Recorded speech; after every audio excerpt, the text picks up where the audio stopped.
चलिए grand Swiss के तीसरे राउंड में भारत के आर प्रज्ञानंदा और उनके सामने हैं कभी उनको शतरंज की ट्रेनिंग भी देने वाले महान बोरिस गेलफैंड। और यहां पर मुकाबला शुरुआत होते हुए बोरिस ने D4 खेल करके मैच की शुरुआत की है और देखना यह है कि यहां पर प्रज्ञानंदा क्या अप्रोच लेते हैं। D4 का जवाब प्रज्ञानंदा ने यहां पर D5 खेल करके दे दिया है।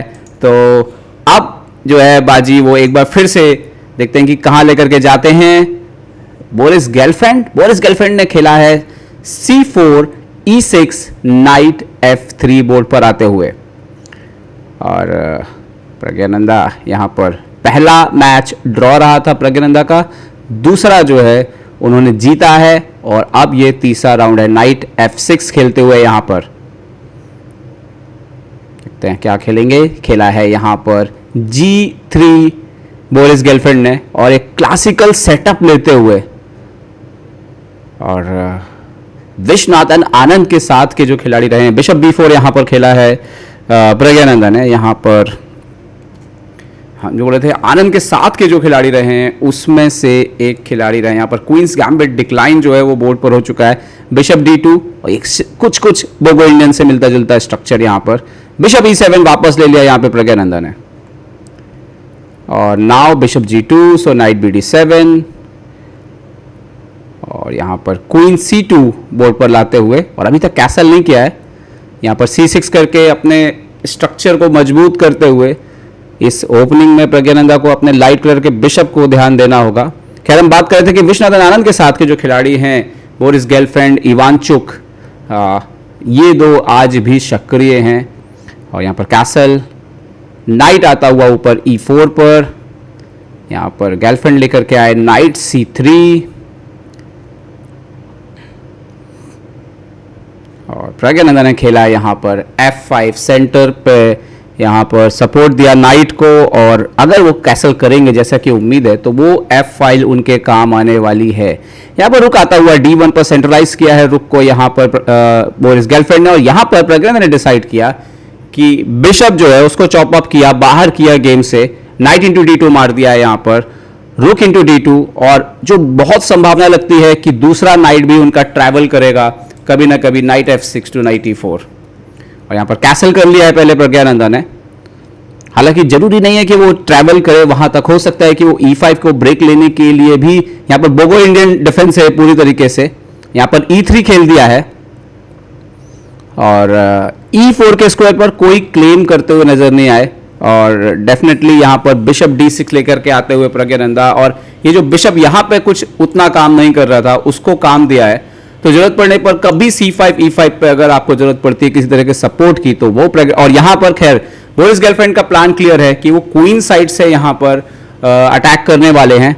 और प्रज्ञानंदा ने पहले खेला है A5 और ये बहुत ही स्मार्ट मूव होता है इस तरह के स्ट्रक्चर में जहां पर आप एक तरह से ये बोलते हो कि ठीक है आपका B4 आ सकता है लेकिन उसके लिए आपको थोड़ी सी मेहनत करनी पड़ेगी। यहां पर नाइट को पीछे लिया है बोरिस ने और बहुत संभव है कि जरूरत पड़ने पे जो नाइट है वो F4 से ट्रैवल करेगा और प्रेशर बनाएगा E6 के ऊपर। प्रज्ञानंदा को इस बिशप पे भी ध्यान देना होगा जो कि अभी तक बिल्कुल भी प्ले में नहीं है और इंतजार कर रहा है कि कहीं से कुछ यहां पर डेवलपमेंट हो। क्वीन E7, तो तैयारी क्या जरूरत पड़ने पर E5 करने की है। यहां पर नाइट आते हुए F4 पर प्रज्ञानंदा ने खेला नाइट F6 और अभी ये नाइट जो है अब E4 जाने के लिए तैयार है वापस। और D5 पे भी सपोर्ट लेकर के आए हैं। यहां पर C5 क्लोज किया, लेकिन क्या ये सही डिसीजन होगा क्योंकि ये आपको यहां पर जरूर वो पीछे खींचेंगे बिशप को, बिशप C7, लेकिन अब E5 के लिए आपको हरी झंडी मिल चुकी है यहां पर और एक तरह से क्लोज पोजीशन है। यहां पर नाइट गया पीछे E5 को ब्लॉक करते हुए, तो प्लान था कुछ इस तरीके से खेलने का BD7 और इसीलिए उन्होंने C5 किया था। बट कभी ना कभी E5 का चांस जरूर बनेगा ऐसा लगता है, नाइट G4 जाकर के या नाइट E4 आकर के। नाइट फिलहाल वो ऊपर आ गए हैं E5 पर और प्रज्ञानंदा के ऊपर है कि क्या वो अपना बिशप दे सकते हैं। नहीं, प्रज्ञानंदा नहीं, बिशप बाद में काम आएगा, इसको अभी मैं बचा के रखता हूं और जगह बनाइए नाइट के लिए। नाइट पीछे आ सकता है अब। और यहां पर रुक C1 कहना होगा कि अभी तक की जो पोजीशन है यहां पर बोरिस गेलफैंड बहुत अच्छे से पोजीशन को मेंटेन कर रहे हैं और वो मुझे ज्यादा, जैसे आप देखिए प्रज्ञानंदा तो बोर्ड पर पूरी तरीके से फेमस हैं सॉरी फोकस हैं G5 खेलते हुए यहाँ पे प्रज्ञानंदा, लेकिन बोरिस गेलफैंड बार बार आ रहे हैं जा रहे हैं किसी यंग लड़के की तरह। और लेट्स सी, यही है शतरंज के प्रति प्यार, समर्पण की एज कोई मायने नहीं रखती। F3 किया है, E4 की तैयारी। तो लॉजिकल जितने डिसीजन आप ले सकते थे बोर्ड पर, वहां पे तो मुझे नहीं लगता कि बोरिस गेलफैंड के किसी भी डिसीजन में अभी तक गलती है। मुझे लगता है गलती होने की संभावना सिर्फ एक ही तरीके से हो सकती है, जब प्रज्ञानंदा पोजीशन को और कॉम्प्लिकेट करें और दबाव डालें उनके ऊपर कुछ अतिरिक्त सोचने का। क्वीन यहां पर G7 लाते हुए प्रज्ञानंदा, और वही देखिए आप प्रज्ञानंदा की रणनीति देखिए, रुक B1 बहुत स्लो खेल रहे हैं बोर्ड पर, अननेसेसरली कुछ भी नहीं कर रहे हैं और उस तरफ दबाव डाल रहे हैं राजा के हिस्से में जहां पर आपको तनाव आता है सबसे पहले। तो जैसे ही प्रज्ञानंदा ने किया यहां पर G4 तो उन्होंने किया F4, प्रज्ञानंदा ने कर दिया H5, उनकी तैयारी है H4। और यही वो तरीका है जिसमें आप बड़े खिलाड़ी को दबाव में डाल सकते हैं, जो स्टैंडर्ड तरीके से चेस खेल रहा है। B4 अब देखना यह है कि यहां पे प्रज्ञानंदा कैसे कंटिन्यू करेंगे। रुक G8, सो मार दिया पॉन इनटू A5, प्रज्ञानंदा ने खेला बिशप A5, रुक B3, डबल करने का तरीका है बिल्कुल B7 पे आक्रमण बढ़ाने के लिए। प्रज्ञानंदा ने खेला क्वीन H7, अभी H4 की तैयारी, क्वीन B1, B7 पर हमला। ये दोनों साइड आप देखिए, प्रज्ञानंदा अटैक कर रहे हैं राजा की तरफ, बोरिस गेलफैंड अटैक कर रहे हैं रानी के साइड पर, और प्रज्ञानंदा बोले नहीं मैं इधर बचा लूंगा। क्या आप अपना राजा बचा सकते हो? एक और रुक, और ट्रिपल कर दिया रुक, ट्रिपल हो गए पीसेस वहां पर। प्रज्ञानंदा ने किया रुक G7 और प्रज्ञानंदा बचाते हुए यहां पर नाइट पीछे गया है यहां पर C1 पर, प्रज्ञानंदा ने खेल दिया H4। ये बहुत ही एक्साइटिंग मैच होने वाला है। नाइट आता हुआ E2 पर, वो डिफेंस के लिए अपनी पूरी सर्कल जो है तैयार कर रहे हैं। किंग को G8 पर आए हैं प्रज्ञानंदा, और रीजन है शायद कि कभी किसी सिचुएशन में क्वीन पिन ना होने पाए। यहां पर पॉन इनटू H4, क्या यहां पर क्वीन टू H4 ओनली रास्ता है? क्वीन टू H4, प्रज्ञानंदा दबाव बिल्कुल डाल रहे हैं, कोई इसमें दो राय नहीं। याद रखिएगा राजा के ऊपर जब भी हमला होता है दबाव बनता है। नाइट G3, और अभी तक सिक्योर करते हुए पोजीशन को। नाइट जाता हुआ यहां पर प्रज्ञानंदा का H5, नाइट वापस F1, H2 के स्क्वायर को प्रोटेक्ट करता हुआ। कैसे हमला करेंगे प्रज्ञानंदा इस पोजीशन में? क्वीन E7 वापस, अभी तक तो कुछ हासिल नहीं हुआ। यहां पर नाइट वापस G3 पर, बट देखना है कि समय कम है उनके पास और क्या कुछ दबाव। यहां पर रिपीटिशन होता हुआ, क्या प्रज्ञानंदा रिपीट करेंगे या जीतने के लिए कुछ करेंगे अलग? क्वीन G3 वापस, क्वीन E7 वापस, नाइट G3। बोरिस गेलफैंड तैयार है ड्रॉ लेने के लिए, बट प्रज्ञानंदा को चाल बदलनी होगी और उन्होंने चाल बदल दी। रुक H7 पर आ गया यहां पर, नाइट इंटू यहां पर H5, पोजीशन बराबर है। बिशप इंटू H5, लेकिन ध्यान रखिएगा जिसका हमला राजा की तरफ होगा वो ज्यादा सेंसिटिव होगा। बिशप F1, रुक को खोल दिया सपोर्ट लगाने के लिए। बिशप वापस E8 पर, कैसे ब्रेक थ्रू आएगा इस पोजीशन में? रुक G2, प्रज्ञानंदा ने खेला किंग F8, रुक G3।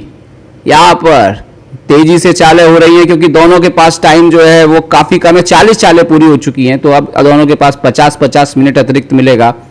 और यहां पे प्रज्ञानंदा क्वीन H4 जाते हुए फिलहाल H2 पर चेकमेट का थ्रेट है, और उसको डिफेंड करने के लिए आपको रुक क्वीन कुछ तो इस्तेमाल करना ही होगा। देखते हैं कि यहां पर क्या खेलते हैं बोरिस गेलफैंड। रुक शायद B2, रुक B2 से डिफेंड किया है, और अब देखना होगा प्रज्ञानंदा को उनके ये जो दो मोहरे काम नहीं कर रहे हैं ये क्या कर सकते हैं। खैर प्रज्ञा यही बिशप C7 लाते हुए E5 को टारगेट किया है उन्होंने, और इस मजबूरी का फायदा उठाते हुए कि फिलहाल रुक यहां सपोर्ट के लिए बिजी है, तो ये तो आप मार नहीं सकते, इसीलिए मौका था बिशप को पीछे आके नाइट पर हमला करने का। रुक G2 गए हैं वो, हालांकि G4 पर कोई टारगेट है नहीं, तो देखना ये होगा किंग E7, ये थोड़ा रिस्की है। बट प्रज्ञानंदा यहां पर सवाल बार बार पूछ रहे हैं बोरिस से। नाइट पीछे गया D3, किंग D7, प्रज्ञानंदा ने देख लिया कि किंग इस हिस्से में ज्यादा सेफ है। नाइट वापस जाता हुआ F2 पर टारगेट करता हुआ G4, यहां पर बिशप E8, बहुत मुश्किल पोजीशन है क्योंकि दोनों बिशप लॉक हैं। बिशप D3 खेल नहीं रहे हैं आपके ही पॉन स्ट्रक्चर की वजह से। रुक H5, अब ऐसा लग रहा है प्रज्ञानंदा जो है थोड़ी देर में यहां पर अपना जो है रुक को आगे लेके गए। क्या तीसरा रुक भी किसी तरीके से ज्वाइन कर? H3 खेला है, GS3 मारा है, बट क्या ये ओपन करना ठीक है? रुक इंटू H3, क्वीन को पीछे जाना होगा। Queen F6। बोरिस गेलफैंड कमाल की शतरंज खेलते हुए अभी तक तो उनके डिफेंस को नहीं भेद पाए हैं प्रज्ञानंदा। बिशप यहां पर E2, रुक पर अटैक, क्या यहां पर एक रुक एक्सचेंज करना ऑलमोस्ट फोर्स है। रुक इंटू H3, रुक इंटू H3 आ चुका है बोर्ड के ऊपर। और देखते हैं कि बोरिस क्या खेलेंगे। बोरिस ने खेला है नाइट इंटू H3 और नाइट आ रहा है G5 पर। यकीन मानिए ये पोजीशन पे ब्लैक के दोनों बिशप को वो कैसे गेम पे लाएंगे देखने वाली बात है। क्वीन H4, शायद बिशप H5 का प्लान है ताकि एक बिशप और एक्सचेंज किया जा सके, फिर शायद आप अगर एंड गेम में जाओ और किंग शायद यहां पर डिफेंड कर ले तो ये टारगेट बन सकती है ये वीकनेस। नाइट G5 पर आ गए हैं और बिशप H5 मेरे ख्याल से बोर्ड पर जरूर आएगा, लेकिन रुक H2 से सावधान रहना होगा। हालांकि क्वीन G3 मूव है वहां पर, तो बिशप H5 सही है। प्रज्ञानंदा अपने उस मोहरे को एक्सचेंज कर रहे हैं जो पूरी तरह से बैड बिशप था, सुपर बैड बिशप था, जो उसको एक्सचेंज कर दिया है। Bishop into H5, queen into H5 और यहां पर मुझे लग रहा है एंड गेम पे अब बोरिस को थोड़ा सावधान रहना होगा। ये पॉन स्ट्रक्चर और ये टारगेट पे आ सकते हैं यहां पर। रुक H2, बट क्वीन G4 आएगा निश्चित तौर पर और कोई चाल बनती नहीं है वहां पर, अंदर तो जाना ही होगा आपको। क्वीन G4 चेक, पीछे आना उतना ठीक नहीं था। और बट अगर रुक G2 इसमें वापस आते हैं, रुक G2 तो वापस क्वीन H5 ही लौटना पड़ेगा। यस, क्वीन H5 और दोनों के पास एक बार फिर से काफी टाइम जो है वो कम हो चुका है। इस टाइम फॉर्मेट में गेम लंबे चलते हैं। रुक H2, क्वीन G4, क्या प्रज्ञानंदा ड्रॉ लेने के लिए तैयार हैं इस पोजीशन में? प्रज्ञानंदा ने एक बार फिर से क्वीन G4 खेला है यहां पर और बोरिस ने खेल दिया यहां पर किंग को F2 पर और बिशप G5 फाइनली ये एक्सचेंज बोर्ड पर आता हुआ। पॉन इंटू G5 और ये अब क्वीन और रुक एंड गेम में गेम जा रहा है। E5 प्रज्ञानंदा रिस्क ले रहे हैं बराबर और ये एक्चुअली बहुत इंपॉर्टेंट मूव है क्योंकि अपोनेंट के स्ट्रक्चर को तोड़ सकती है। रुक G2, देखते हैं कि प्रज्ञानंदा कहां पर लेकर के जाते हैं यहां पर क्वीन को। क्वीन H4 चेक दिया है उन्होंने और क्या D4 का पॉन मर रहा है, बट क्वीन इंटू F5 का भी ध्यान रखना होगा जो कि सीधा चेक लेके आ सकता है इनके राजा के लिए। किंग G1, प्रज्ञानंदा क्या वो पॉन को आगे बढ़ेंगे या क्या करने वाले हैं? क्वीन H3 खेलने से क्वीन H3 खेल दिया यहां पर। E3 पर अटैक, F5 पर सपोर्ट। क्वीन और रुक एंड गेम का यहां पर कोऑर्डिनेशन देखना होगा, बहुत जरूरी है। तो कभी ना कभी ये पॉन आपको डिफेंस करना होगा किंग से ताकि हाथी जो है वो आपका आजाद हो सके। क्वीन को यहां पर E1 पर खेला है बोरिस ने और अब यहां पर प्रज्ञानंदा कहां पर लेकर के जाने वाले हैं? जैसे ही मौका मिला हाथी को नीचे लेके गए हैं और टारगेट किया है E3 वाला पॉन। यहां पर एक भी गलत चाल, यहां पर G6 एक इंपॉर्टेंट मूव हो सकता है। रुक G3 बहुत बड़ा ब्लंडर, बहुत बड़ा ब्लंडर यहां पर रुक G3 बोर्ड पर क्योंकि क्वीन H4 आ रहा है और क्या प्रज्ञानंदा वो देखने वाले हैं? पिन हो जाएगा रुक। Queen H4, pawn into D4 यहां पर आ रहा है। F4 यहां पर एक्चुअली में मूव आ रहा है जिससे गेम जो है वो पूरी तरह से फंस रहा है। ओ माय गॉड, क्या बोरिस गेलफैंड ने एक इतना बेहतरीन मैच खेलते हुए अंतिम समय में जो है वो एक भारी भूल कर दी। यहां पर उनको पॉन G6 बढ़ना था और पूरी ये देखिए यही होता है इस लेवल पर, टैक्टिकल बड़ा ब्लंडर, इतना बड़ा टैक्टिकल ब्लंडर उन्होंने कर दिया इस पोजीशन पे। प्रॉब्लम ये है F4 अनस्टॉपेबल है, आप सपोर्ट भी नहीं लगा सकते हो ज्यादा, क्वीन को दूर नहीं ले जा सकते, राजा को पास नहीं ला सकते, ऐसी कोई चाल नहीं है जिससे दोनों पे एक साथ सपोर्ट आ जाए। और यहां पर आप क्वीन F2 खेल सकते हो मैक्स टू मैक्स, लेकिन उसके बाद भी F4 डेंजरस है और रीजन ये है कि ये भी मर रहा है और ये भी मर रहा है क्योंकि ये रुक का सपोर्ट जो है वो ओपन हो जाएगा। प्रज्ञानंदा का जो ट्रैप था लास्ट मूव में, एक्चुअली अगर आप देखो ध्यान से ये बढ़िया मूव था और यहां पे सही चाल थी G6 बढ़ना है आपको, ये पॉन चला भी जाए तो ये पॉन डेंजरस हो जाता। और यहां पर बोरिस गेलफैंड समझ गए हैं कि शायद ये जो बाजी है यहां पर फंस चुकी है आफ्टर क्वीन H4। उन्होंने क्वीन F2 खेला है लेकिन एनीवे मुझे लगता है कि F4 जो है वो बोर्ड पर आ ही रहा है और यहां पर F4 जरूर आने वाला है बोर्ड पर और प्रज्ञानंदा के लिए ये एक जीत लेकर के आएगा। इसमें कोई दो राय नहीं है। अर्जुन भी मैच देखते हुए, अब्दुल सत्तारोव भी मैच देखते हुए प्रज्ञानंदा का, और आज भी आप देखिए बोरिस गेलफैंड महान खिलाड़ी हैं, कोई मौका नहीं दिया पूरे गेम में प्रज्ञानंदा को। और एक समय तो प्रज्ञानंदा के बिशप ही गेम में नहीं खेल रहे थे, लेकिन प्रज्ञानंदा ने हार नहीं मानी। आपको पता है कि उम्र भी एक नंबर है, कहीं ना कहीं प्रेशर और जिसको बोल सकते हैं कि स्टैमिना जो है वो रोल प्ले करता है, और यहाँ पर प्रज्ञानंदा ने F4 खेल दिया है। और यकीन मानिए गेम अब ज़्यादा चलना थोड़ा मुश्किल है, क्योंकि इवन ये रुक एंड गेम में भी एंटर करेंगे तो प्रज्ञानंदा शायद 1 या 2 पॉन अप हो सकते हैं। और यहाँ पर रुक G2 खेला है, क्वीन F2 यहाँ पर होगा, और उसके बाद फाइनली F/E3 जो है वो पॉन मरेगा यहाँ पर। सो देखते हैं क्या खेलते हैं। क्वीन F2 यहाँ पर, किंग F2 पे भी इवन आई डोंट नो क्या रुक A2 भी काम कर रहा है क्या। यहाँ पर किंग F2, यहाँ पर शायद रुक A2 भी काम कर जाए, बट एनीवे बेटर यही है कि आप कोई रिस्क ना लें। उन्होंने पॉन E3 मार दिया यहाँ पर, और उसके बाद पॉन D4 भी मर रहा है, तो ये खेल वहीं पे खत्म हो जाएगा। किंग यहाँ पर F3 पर आते हुए, and then even E2 check भी दी जा सकती है, इवन E2 चेक भी यहां पर दी जा सकती है, वो भी इंटरेस्टिंग हो सकती है।